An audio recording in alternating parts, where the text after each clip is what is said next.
One general crosses a frozen mountain range in winter with an army and war elephants. He crashes into Roman territory, destroys every force they send at him, kills over 70,000 soldiers in a single afternoon, and then knocks on Rome's door, offering peace. And Rome says no. Not no as in we need to think about it. No as in come ahead, we'll raise another army and we'll see you soon. Why would any nation do that? And how did they win? To understand Rome, you need to forget most of what you think you know about why wars are won. The usual story is simple. Whoever has more soldiers, better weapons, and more money wins. When Rome was young, it was the smallest, poorest player on the Italian peninsula. It had no navy, no fancy weapons, no vast treasury. Think about the three civilizations competing for control of the Mediterranean around 300 BC. You had the Greeks, creative and proud. You had Carthage, wealthy merchants. And you had Rome, poor, disciplined, and obsessed with public virtue. The Greeks fielded expensive, specialized soldiers.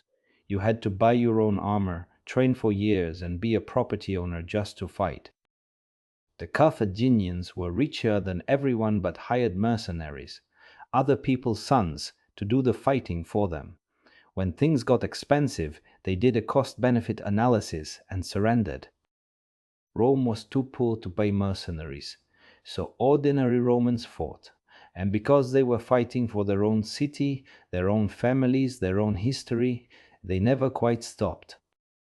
You could beat a Roman army on a Tuesday. They would come back on Thursday with a new one. You could beat that one too. They would come back with another. This is not strategy. This is character.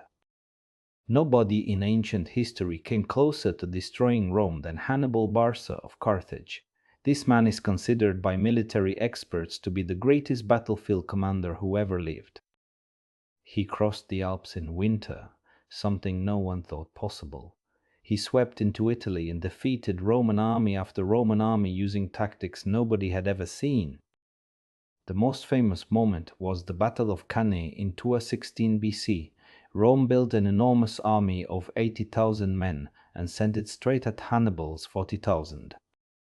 Hannibal arranged his soldiers in a curved line, like a bowl. When the Romans pushed forward, the sides of that bowl folded in around them. His cavalry swept in from behind. Within hours, 70,000 Romans were dead. Then Hannibal sent an envoy. He offered peace talks.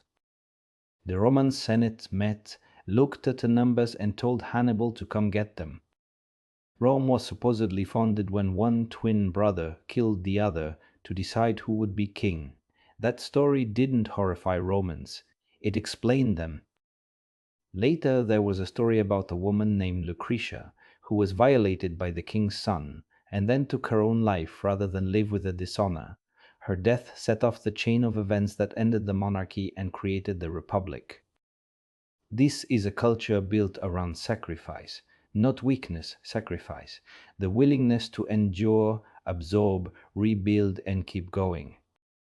15 years after Cannae, Rome had not only survived but ground Carthage's Spanish Empire into dust and forced Carthage to surrender. Hannibal's genius wasn't enough because Carthage's merchants eventually cut his supply lines to protect their investments. The turning point in the story isn't a single battle. It's the moment after Cannae when the Senate voted to keep going.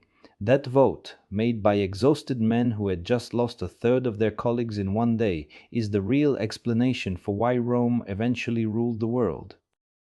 Maybe that the values a civilization chooses, what it honors, what it asks people to sacrifice for, what it tells itself about who it is, those things outlast armies and generals and clever tactics. Hannibal was a military genius. Rome was something stranger, a society that had decided it would not stop. And in the end, that was more powerful than genius.